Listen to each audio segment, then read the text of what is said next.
accountability. The camera is my accountability. Oh yeah. Because people know that I'm doing this now, so I have to continue to meet with people and have conversations because that's why I'm the passion behind it to begin with. Like we talked about consistency. It's all this. So posting it is forcing me to continue to do this.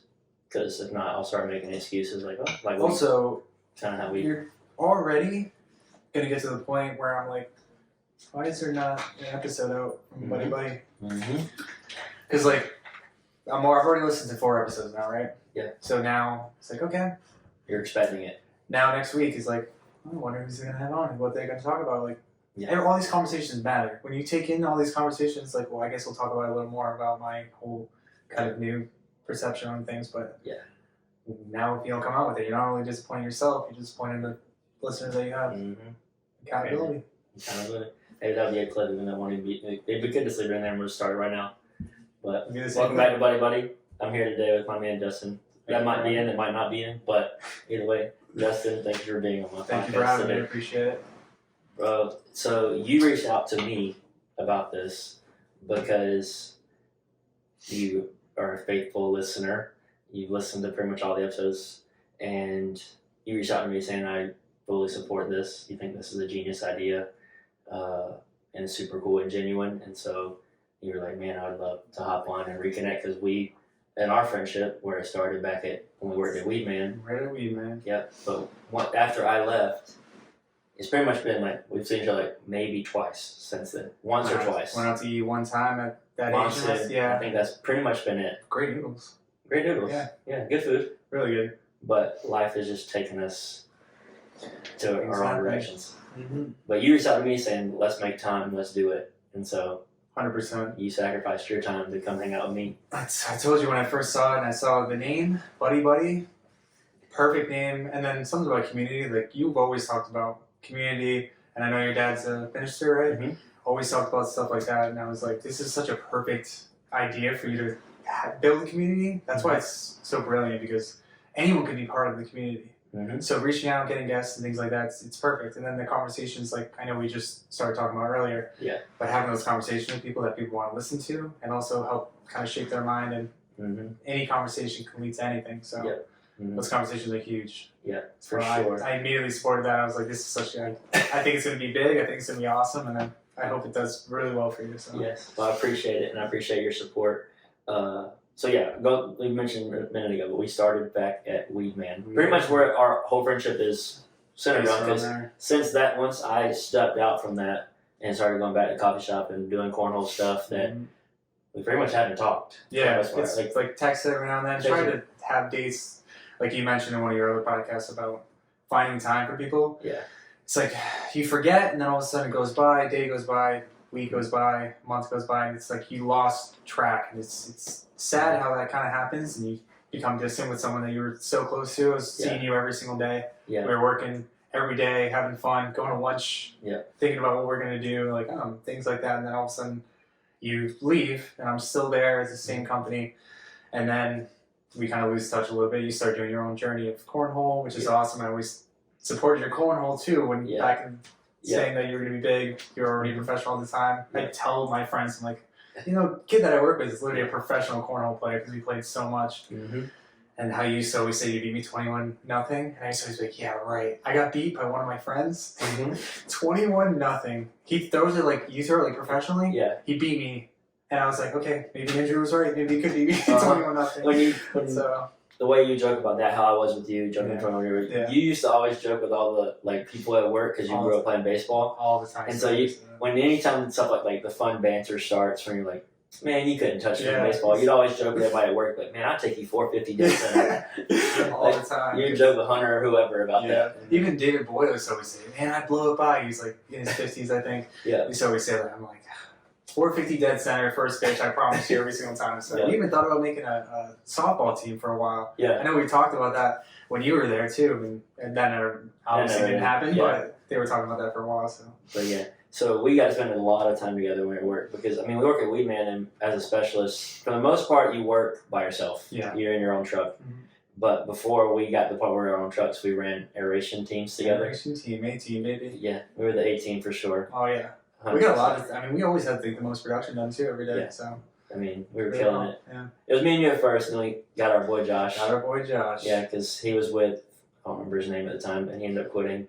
Oh yeah, he was like Mr. Weedman, remember? The big guy? Yeah, he was a big stocky guy. I don't remember his name. He worked in ministry too, like part-time, and so, yeah. and I was, what was his name? I can't remember. I don't know why I can't remember. But he wasn't there long, Yeah. so I mean, it's just like a fair. month, I think, or something like that. But so they let us tag on Josh to our crew, so we had the big Perfect time. 3-man crew, and bro, those were like the days. And then I just felt like it was so much fun because having somebody there in the truck with you, it just made days fly. It was us. What we did, we were just friends that just were working together, but it didn't feel like work half the time because we were just. I mean, most of the time we spent was in the truck. Oh so, yeah, I exactly. mean, because by the time we get to a yard, unless like that one yard where the tire blew in that big backyard, Oh my god! and we could barely get it back on the we trailer. sat there for like an hour and a half trying to get that heavy aerator. So pretty much that was like our only job that day because I blew the tire because you were spreading fertilizer and seed, and I was aerating, and I was like, Justin, we got a problem.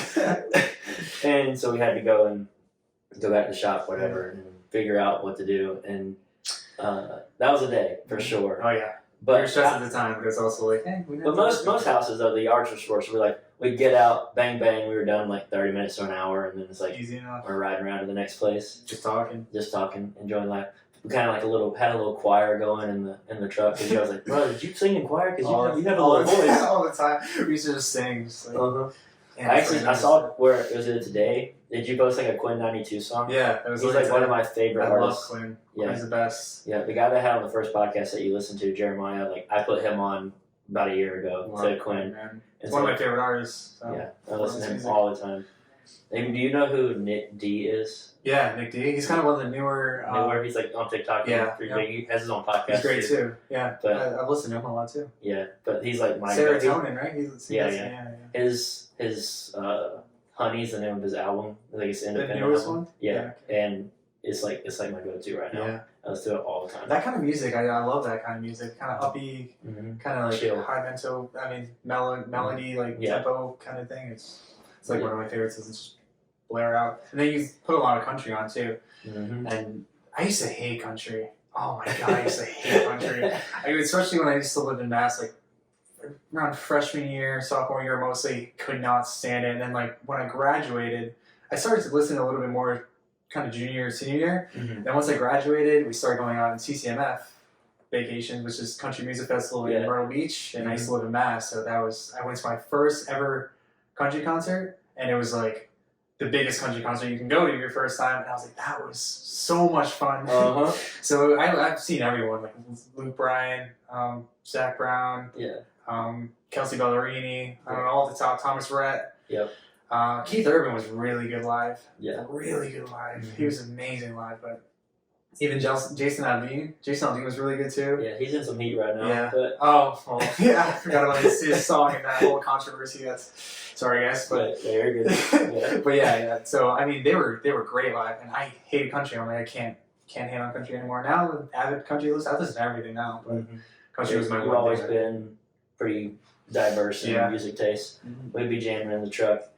I remember one day that I felt like kind of in our Weed Man days that kind of bonded us even more was when we had to go to Fort Mill that one day. An hour and a half drive. But I mean, you slept on the way back, but I love sleeping.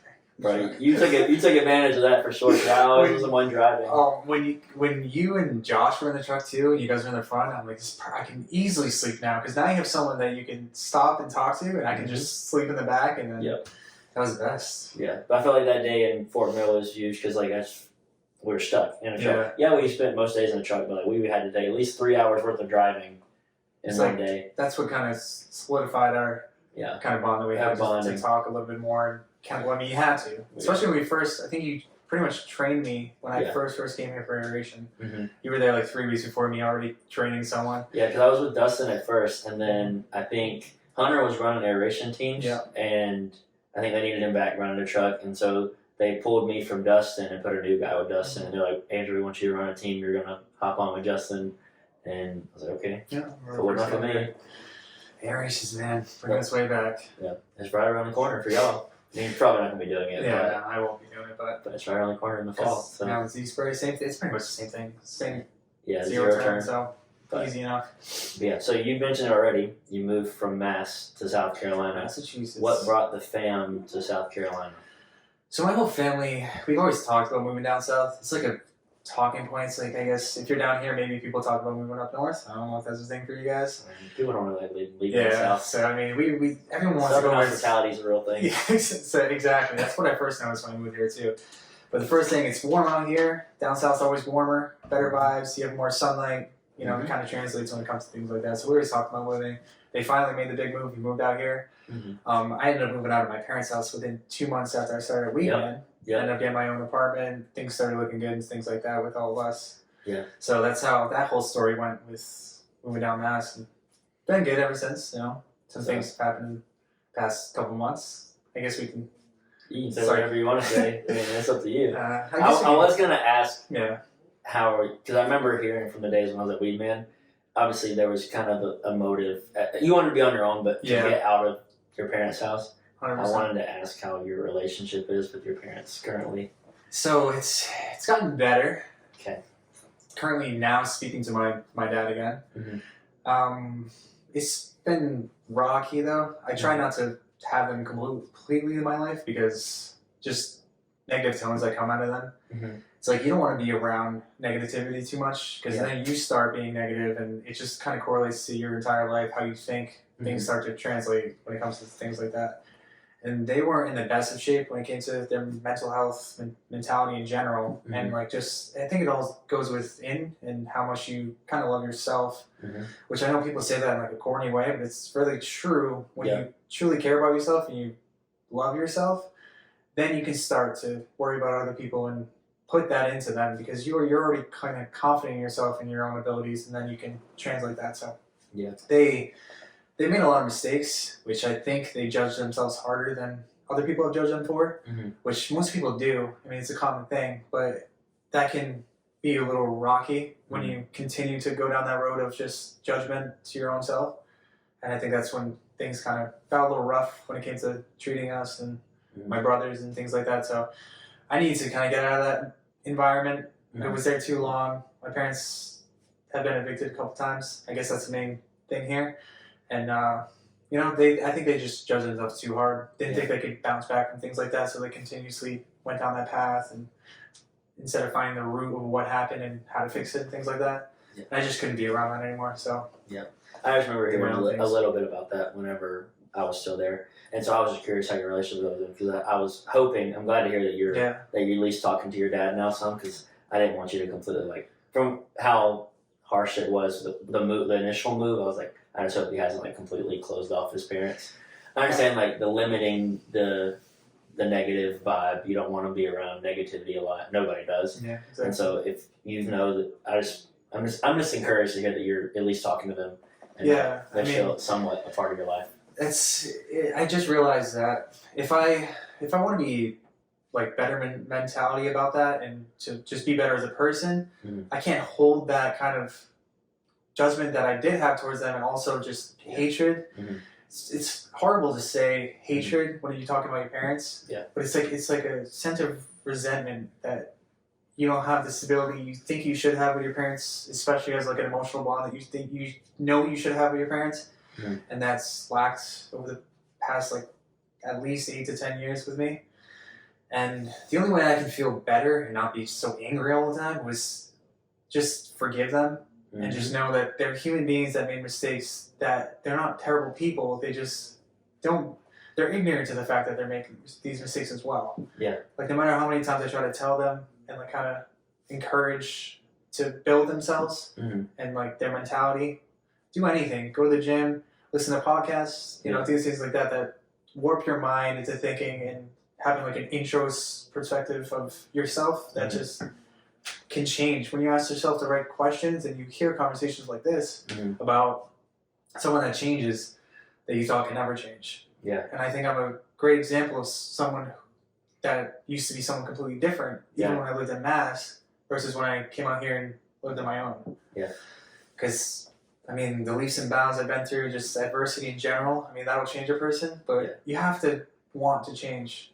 So I hate hearing the phrase "people don't change," to me that really bothers me because I guess probably because of personal reason, because I have changed so much. It's like, of course you can, but do they want to? Are they trying to listen and become a better person? Yeah. Because if you aren't, clearly you're not going to change. You're very set in your ways, but anyone set in their ways can change with the right conversation and the right kind of thought process. Yeah. So that's why podcasts like this, that's why I'm so happy that you're doing something like this. I truly am when I say that when it comes to community and changing something. Because these types of conversations are the true thing, the true essence of this whole thing that's going to reach out to people and be like, wow, I understand that. I felt that. Yeah.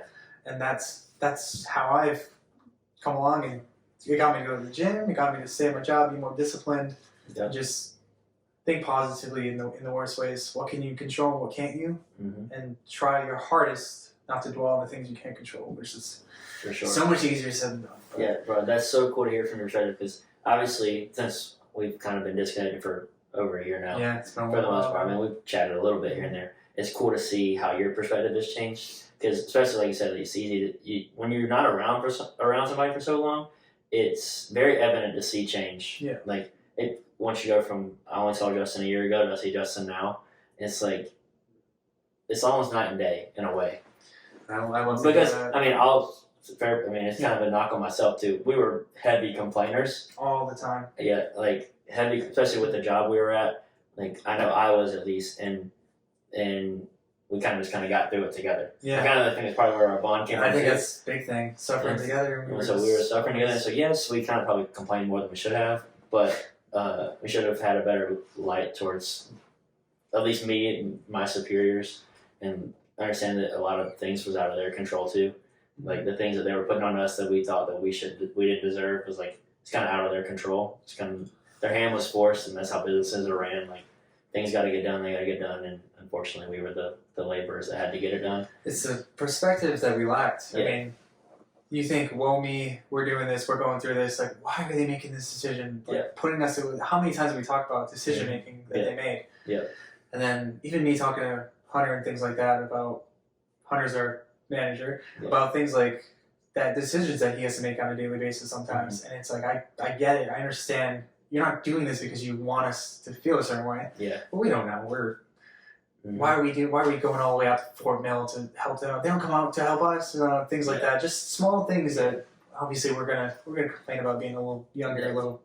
One of the common ones when we were on aeration that we complained about was I feel like they didn't do the best job of due diligence of knowing what yards we were going to. Never. And it took us to so many yards where they were the wrong type of grass. All Bermuda. Or it was, all Bermuda, or it wasn't even able to put seed down due to like erosion. That one house in the backyard was so bad. There was like craters in the backyard. Impossible. Yeah. We would have got the aerator stuck. It would have been awful. That would have been terrible. And so like I felt like that's where a lot of the complaining came from. I was like, well, like I felt like if they would have updated their upfront accountability to say like I'll make sure I'll do my due diligence, like know the grass type, whatever, before I send one of my workers out there to do work. It's communication and things like that. It's just. But either way, I can see a lot of growth in your life. Talk a little bit about the struggles that you've had moving out on your own, because you've gone through multiple cars. So. And you've had troubles with your apartment too. So. The second I moved out, I think within 2 months, we'll talk about all the bad, and then we'll get to how it's good now. Yeah, So knock the bad out. Not woe me. Not trying to have a whole woe me kind of thing and victim, but it's been crazy. But what it's done is just help me say, okay, what can I do in this situation? How am I going to react to this? Because in the past, it goes back to like my parents, but it's not just about my parents, it's about just parenting in general and how things can translate to their kids. And every time something went wrong, my parents would react in a very negative way. Oh, it's always one thing after the other, life sucks, things like that. So I had the same mindset, and it's hard to pick up on those things, those subconscious things that are kind of ingrained in you when you're little. It's hard to understand why you make the same negative kind of tones that you have, or same habits and things like that. So I would always react to something very negatively and be like, oh, of course, this is life. Like, this is my life. Always me. Like, no one else. And that's just a really pity party that you throw yourself instead of any real accountability for anything. But So this all wraps into me just what can I control, what can't I control. Mm-hmm. And when I talked about my parents getting evicted, it happened the first month I moved into my new apartment. So my brothers had to come in and move with me, and so that whole thing kind of caused a little bit of a ruckus with me and my current roommate that I live with now. But at first, she had to move out and move with her boyfriend, and I was like kind of supporting my brothers, and we were just in my house for a little while. So that was the first thing that kind of happened. That kind of made me take over all the bills, and instead of just paying half and being able to accomplish that, it was like a little overbearing of how many bills I had and the money I was making. It was a little really tough actually at first, and then we ended up, that lease was over. My parents got a new apartment. Things are going really well with them. Things are still going pretty well with them, and my brothers moved back in with them, so that's great on that aspect. And then I moved into my previous roommate, back with her and her boyfriend in their new house. Just bought the house. Within a week and a half of me moving in there, an entire wall had collapsed in the basement. We heard like some banging going on, and I thought it was like one of the roommates. We were kind of having. We had two roommates there. Mm-hmm. One was a different girl, and we all thought it was like her like making noise because there's been previous things. So like I opened my door really fast in the basement. Like, what are they doing? It was like 5 a.m, and I saw the wall like begin to completely collapse in. It was like a really stormy night. It was a really crazy experience to see, and then all of a sudden water started rushing all in.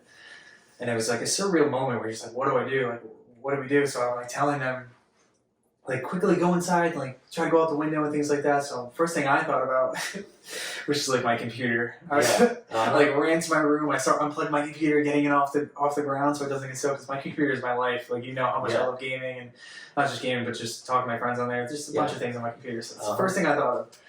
And that whole experience happened. Fire department came. House deemed unlivable. So we were homeless for about 3 months. I ended up living with Will, who's at Weedman. He's not there anymore, but he was there at the time. He was very gracious enough. It was like the day I went back to Weedman too that happened. Mm-hmm. So the next day, after I just got rehired that day, that happened. And then Will reached out to me. He's like, hey, I know this happened to you. It really sucks. If you ever need anything, need a place to stay, like my couch is always open. Like I can help you out. I'll buy you clothes, all this, because everything got ruined. I mean, my stuff, most of my stuff was completely ruined. All my clothes, like bedding, everything.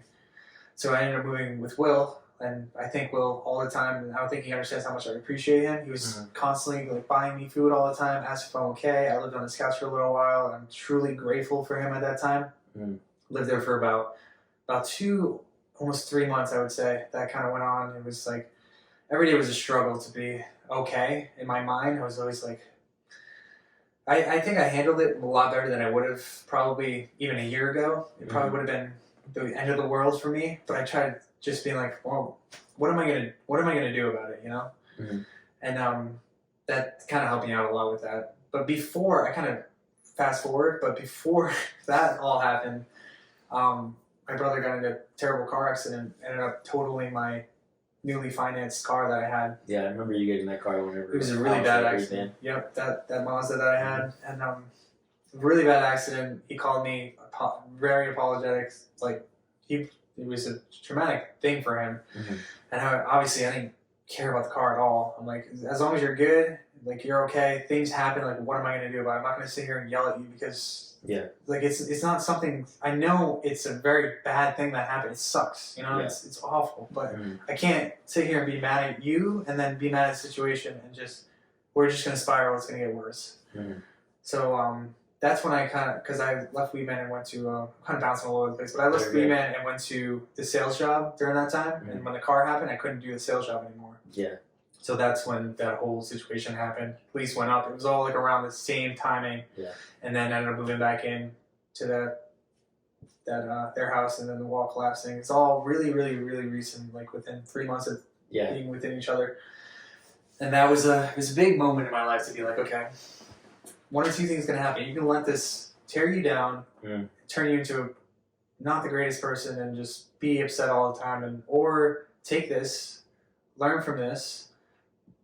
Because I believe God always has lessons for you.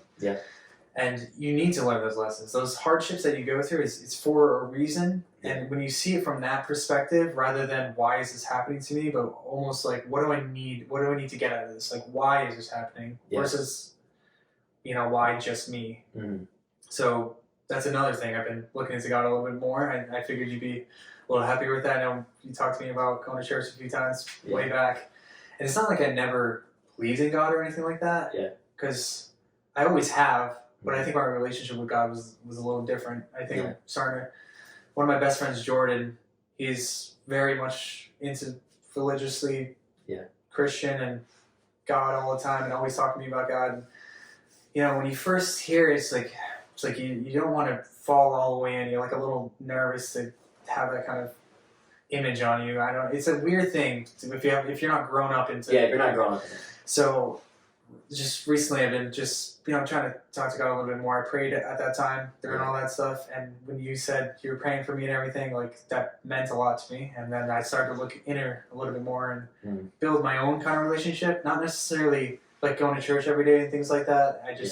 I built my own kind of thing with God and just realized there's just too many things in my life that's happened that it's just too much evidence for me that it's just God has helped me through hard times. That was giving me the strength to help me in perspective, and it's just when all that things happened, it really just was a lot to weigh on me. So fast forward to all now, we ended up getting our own new apartment, and we've been there for 6 months. Everything's been great. I have a whole new setup that I have now for my whole gaming setup. I was able to afford all this stuff. Got my car outside, which is a piece of crap right now, but it's a car. I didn't have a car for a little while. It's an A to B for now until I can finance a car and get back on my feet. But it's been really good since then. So, bro, that's so good to hear. And obviously, yes, it does make me happy when you talk about God and whatnot.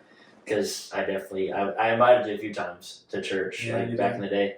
And you were always like, man, it's just not for me. You're like, bro, I think it's boring. I was like, fair play. You think it's boring? Fair play. I didn't see the inner kind of perspective from it. It's not about just going to church. It's about the words, listening, feelings. Much different. And so, and it's cool to see because now I can, tie it together because I kind of view my faith and church a lot like you probably view the gym. Mm-hmm. And where it comes to where the discipline has to come in. I have to continue to seek Jesus and to rely on Him every day, even when I don't want to. Even when I feel like I got my life all together, I have to continue to seek in that. Just like in the gym, you have to be disciplined or you're never going to see results. Exactly. You can't just go to the gym only when you're motivated, because if you do that, you're never going to work out, really. You might go once or twice a week, but really you need to work out 4 times a week if you want to see the goals that you're really trying to get to. And so I view my faith in the same light. It's if I'm not actively pursuing this regularly, then I'm not going to see the results that I want to see. I'm not going to get closer to Jesus like I want to be. And so I view gym and faith a lot the same. Because if you leave the gym and say, all right, I'm not going to work out, I'm going to throw a pity party, I'm going to get stuck in these habits of whatever, I'm just going to sit at home after work and do nothing, you're going to lose all the progress that you've had. And then you got to fight your way back to get it. And I view faith and God in the same light. The longer you run away from Him and the longer that you say, all right, or you can just have the light, I got it all together. My life's fine. Life is good. I don't need you. And then the longer you go away from Him, it's harder to have the willpower to say, I'll go back to you. I need you. Because you went so long saying, I can do it on my own. Why do I need you now? It's almost like an ego, prideful thing that you do. Mm-hmm. It's like that pride wrestle that you're just it's a weird concept if you don't really look within and understand. It's why did I ever have so much pride to be, I don't know. It's just weird. When you grow and you realize what the mistakes you were making before, just the small habits that you were doing every day, and then you slowly start to build something new. Mm. It makes you question who you even were. It's almost like you're reborn in a way, not just with God, but I mean in general as a person. It's you have a whole different life before you become a self-aware, just sentient or something. It's a weird it's a weird way to put it, but it's who I was even even a year ago, or Mm-hmm. especially 5 years ago, the way everyone knew me back at home, or things like that. Even the last time I visited, it was just a whole different kind of perspective. Even the way I'm speaking and just the things I would talk about with them, they would all be like, "Oh yeah, I can see that something's different because these aren't. You never thought about stuff. You would talk about, I don't know, sports or like something that didn't really. I mean, sports matter. I love sports, but you know what I mean. You know what I mean, like." Just nothing. It's all surface level conversation. Exactly, those surface level things. You're now looking inward and bigger picture versus I'm going to just sit in this moment in pity and talk about the most basic of things because I don't want to think. So I'll just talk about sports and girls and complain about my job and life's just happening. That's all they ever but did. now you're at the point where you're viewing life in a better light, and which is awesome to hear. And that's kind of how this podcast came to be because. Like, by the time this comes out, like, I'm quitting cornhole. Like, I'm not doing it next year. And a lot of it is stemmed because I was in probably the worst season of my life through it. Not necessarily because of cornhole, but I wasn't mentally strong enough to deal with it. And I never felt so alone because I was traveling all the time. I never really felt true community and I never had people, like, regularly pouring into my life. And because I was gone every Sunday. Like, I missed church a lot. I'd be gone every weekend. So, like, people weren't asking me to hang out. Because they did like, oh, maybe he's probably at a tournament. I'm not even going to think to ask Andrew what's up. And it's not their fault. And so I like broke down like a couple months ago. And I literally did like a 3-day fast where I was like, just like, God, like reset me. Mm-hmm. And I did 3 days, no food. And I was like, I'm just going to reset my mind. And I was like, just relying on God to give me direction. And like this podcast came, like the idea sparked in that 3-day time span. Wow. Not necessarily like this is where I was supposed to go, but he brought it up. He's like, not necessarily the podcast, but he brought up in my mind, he's like, you need to build your community, however that looks like. He's like, you got to rebuild yourself because you feel like you're doing your life alone, so make an effort. Like, you can't blame anybody else. You have to make the effort. It's that accountability. And so that's where like this whole podcast came from, was like that. And that completely reshifted things. And now I do like 1 24-hour fast every week where I choose one day, go no food. And like it just keeps me on a better rhythm of my life where I'm like resetting every week to say like, God, you're in control. Like, you got me. Like, you lead me in the direction that I'm supposed to go, instead of me saying like I'm supposed to be stuck in my habits and do the same things every day. And that's where this whole idea came from, and now I'm just running with it. That's amazing how things happen like that. I mean, it really is like when I hate to keep relating it back to me, but no, you're good. When it gets to that point of just you start to realize how much you're losing yourself. It's a terrible feeling because you, like you said, when you felt alone. I can relate to feeling really alone at that time when I first moved out here and I didn't know anyone or anything. I didn't have a job. I had no idea what I was going to do at all. Yeah. And I just, one night was just in my room and they were talking about like eviction and stuff, and all that stuff just got to me, and I just broke down crying in my room just by myself. And that's how everything, I was like, no, like I'm figuring out a plan. I'm doing all this. I was just oddly motivated. And a motivation I've never had in my entire life. And I think that's the day that kind of just awakened this like small little seed that was planted inside that day, and started slowly blossoming as time went on. Yeah. And then when we first met, I was already on the stay with it. We always talked about like, we're doing this because we need money, all this stuff. Yeah. But let's stay with it and let's do these kind of things. And then I just, even when everyone was quitting, we were all like done. I just stuck with it just because of myself and just like this discipline thing, and I didn't really want to do it. And then through podcasts and conversations like this, it just warped. And when you're feeling alone like that, I mean, you never want someone else to go through that too. So I'm sorry to hear that you went through an alone time like that, because it never feels good to be alone like that. But the fact that this whole thing kind of blossomed from that, and now you're getting this traction that I'm already kind of seeing from all this, and I think it's amazing. To be, like I told you, when you told me the name was perfect. Everything felt really good about something. Like when you first see a video, right? You'll see something and be like, yeah, that's gonna be the thing. And I just, like I said, I think it's perfect for you about building a community, and it's the perfect way to do it. Yeah. And if anyone's gonna do it, it's gonna be you when it comes to community wise, because you always, I never really gave you graces for the words we would kind of talk about when we did have those conversations. Even if you didn't really talk about God too much, you would still put it in your own kind of light of your own introspective thing about like yourself and kind of how you manage things. And then you would talk to me about certain situations, and you would even be someone that I can talk to when I didn't know anyone out here. Mm-hmm. You know, you were technically the first person I really knew out here. That's fair. And we would have just kind of these deep conversations at times. Yeah, even if it was just dream building. Yeah. And that was like the next question. I was like, what are some of the dreams you have in life now that you're in a better light? Not necessarily, it doesn't have to be career-wise, but what are some of the dreams you have for yourself? So, I mean, I've always been big into gaming. I told you that a while ago.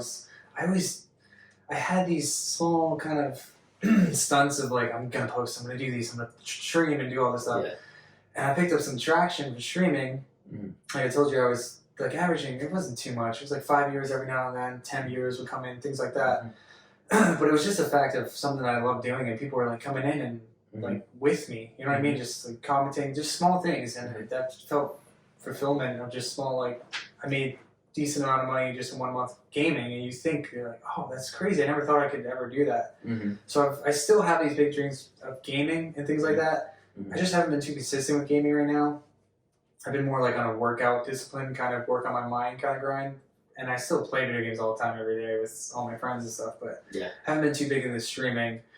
I've had this weird idea that was just, I played catch with my brother, I think it was like less than a month ago. I went to his championship game. I saw them playing. I coached in the championship game.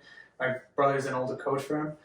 And he's like, yeah, why don't you come in the dugout and come help me? And I was like, yeah, I mean, of course I'll come out and help. Like, I love baseball, I watch Washington. I love my little brother. He's getting so good now.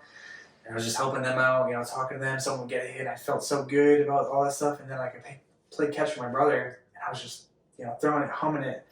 And it felt so good. And then like someone went up to me, was like talking to me about it, like, oh, hey, you throw like really hard. You ever play ball? And I was just like, man, like I wish I could just play baseball again. Yeah.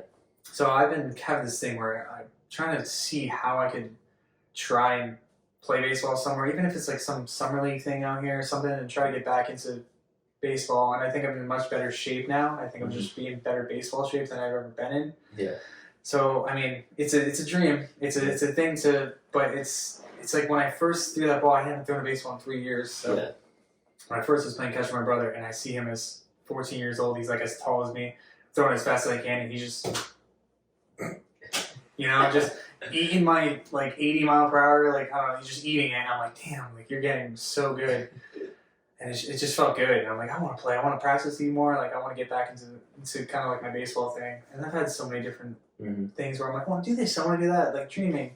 I even thought about going back to school and going into an engineering class. I signed up for it and everything. I had to go through this like kind of, I don't know if you know what FAFSA is. Yeah, so I have to go through the FAFSA kind of sheets, and if I get approved, like I'll be taking engineering and on the weekends while I work on weekdays. But I'm like, do I really? I don't know. I have these things. It's not my dream. It's not what I really want to do. My dream is like either gaming or baseball, and it's like how do I get back into baseball? It's my biggest thing that kind of went into my brain right now. So that's cool. Yeah, I have the same. Like this is obviously one of those ideas, but my mind runs like that too. Where it's like you dream really big, and you're like, I'm gonna run after this really quick, and or it might actually work out, but you think crazy. I think that's like a good way to live. Like I agree too. And but I think it's a good way to live. Like thinking highly of yourself, like you can achieve something. But then it also just goes back like what you're talking about now. Like it starts with just discipline, and it takes those baby steps. Like right now you're on your gym grind, and it makes you feel better for your. Maybe want to go after baseball again. Much better. I mean, when I don't work out, which I'll go off of it every now and then, of course. Like I'm not so disciplined. I'm gym every day. You know, I'm off of it a lot. And when I have that week of me not being in there and not doing something for myself like that, you can feel the difference. Like I'm a little angrier today. Yeah. Like I'm a little more mad this week. I'm yelling at like over the game, things like that a little bit more. And it's just like, well, you got off your ground. What did you do? You started eating fast food again. You did all this stuff and. So you understand that you know what you do wrong and what you do right, and your body tells you too. Yeah, it's like well, and a lot of it is shown with your actions. Yeah. Like I'm the same way when it comes to like my faith. Like I know when like it's evident when I don't spend time with God. It's like I'm more irritable, less patient. And it's like people piss me off more, and it's like, oh, it's because I'm not like relying on God to like find my joy from the Lord. And I was like, all right, well, He's got me, and if I got Him, then I can as long as I lean into His love, I can love people like He would love people, and I was like, I can do it. But when I run away, it's like, all right, well, I'm gonna have the worst attitude towards everything, more road rage, everything. Change your habits. Yeah. Things And become different. I'm the same way when it comes to like discipline. When it comes, I'm on a better health diet. I won't really work out that much. I'm running more, but I'm not as pumping iron like you are. But I mean, running is. I need to get in better running shape. I played soccer for the first time in. It was probably like about 3 years, same time I stopped playing baseball, and I was 2 sprints in and I was dead. I mean, I couldn't even move my legs. I played like crap. I looked like I never played soccer in my life, and it was terrible. And I'm like, I am so like beyond out of shape. It's embarrassing how out of shape I was. And I was running a little bit more. I'm a little better shape now, but I mean, I'm nowhere near where I want to be with stamina wise. So I need to get back into running, because if you're in good running shape, you can do pretty much like any other thing. As long as you have the stamina. Stamina matters more than most things when it comes to like any sport or any physical activity at all. But it's big on stamina. So now to some of your dreams. So I'll kind of like reel it back in towards community. How would you feel now that you have a better mindset in life? How do you go into your community? Do you feel like you have a solid community in your life at the moment? So when it comes to people around me, I still have my kind of day ones from Massachusetts. I talk to them all the time on gaming and things like that. And some family members that I talk to regularly. My community as a whole, them and we all kind of bond really well. We get each other.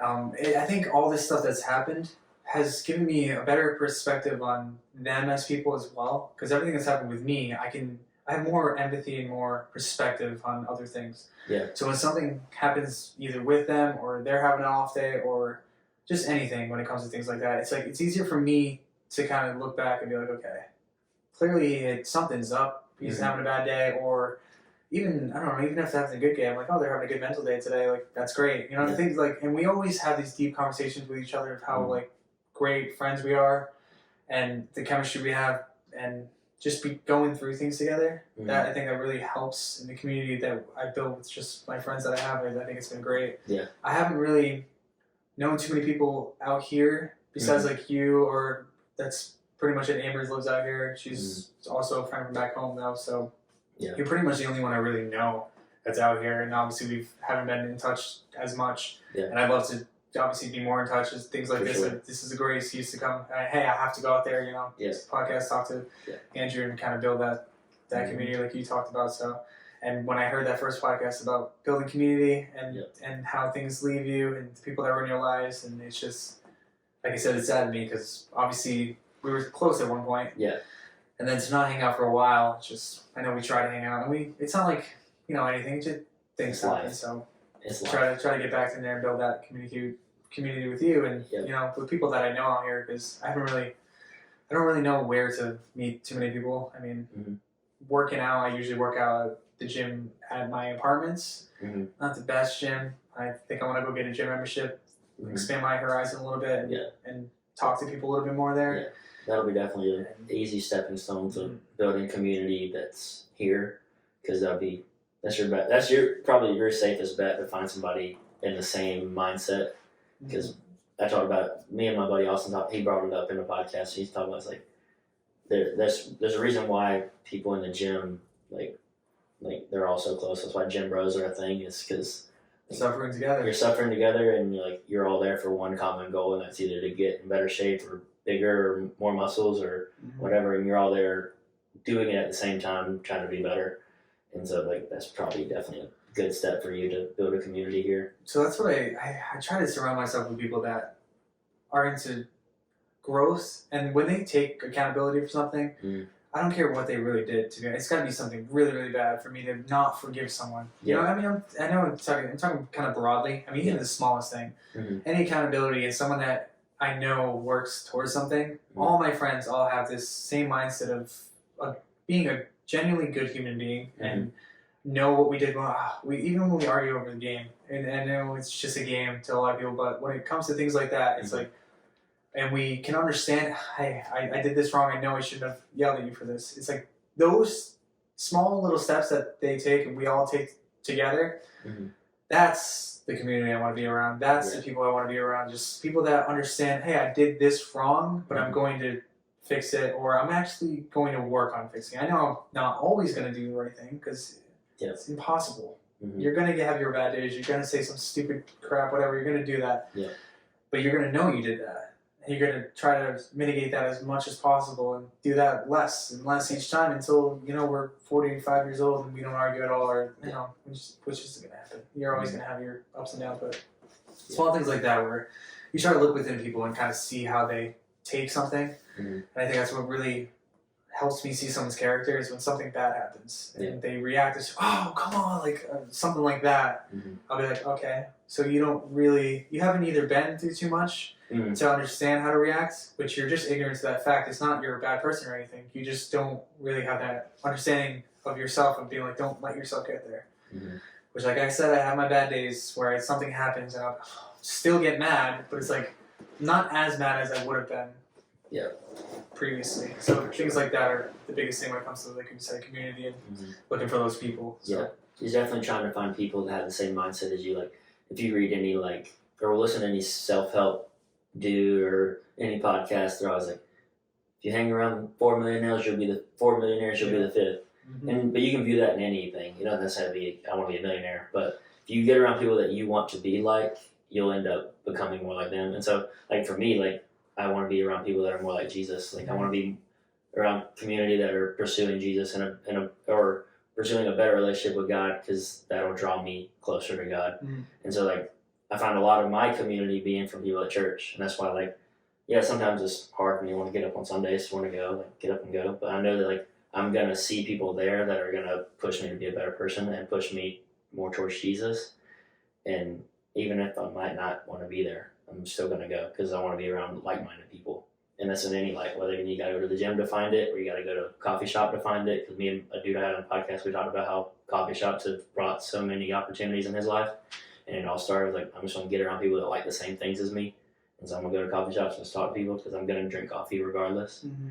And so I did the same thing with, like, church. Like, I'm gonna go because I want to be around like-minded people. And so, yeah. And that's how things blossom. I mean, when you least expect it, when a conversation happens, someone on the street, someone random, those are the moments that you're just like, man, that was such a good conversation. I know they were so random. It doesn't, like, you don't expect those conversations. And people, I think, have retracted from trying to reach out to random strangers. I know especially with the whole pandemic thing, it's only made it worse. Mm-hmm. But I mean, in general, it's can be nerve-wracking even talking to a stranger, even having a small little cordial, hey, that can be like, damn, what was that, you know? Mm-hmm. But when you can break that barrier, I know you talked about in your last podcast about communication classes that you took. Yeah. I think that's what really broke it out for me, because I also took communication classes in college when I went to Quinn Sig Community College in Worcester, Mass. Yeah.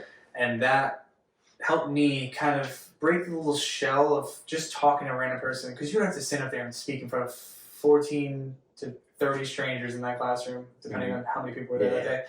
And it's like, you are just up there vulnerable, just word vomiting anything you can think of, and some speeches, some like impromptu thing that you have to do. And I know I was up there a few times, so nervous, like especially my first time. I was like, this is so weird. And I've always been a pretty outgoing guy for the most part. Yeah, I think I can have conversation with a lot of people that I just met them, and it's like I've known them for a little while. But it's when that moment comes, you're like, there's nothing scarier than having to public speak until you start to break that barrier, and then that becomes, I can talk to anyone. Now I can say hey to anyone, and then that small conversation can spark, and you never know what's going to happen from a conversation. You really, truly never know.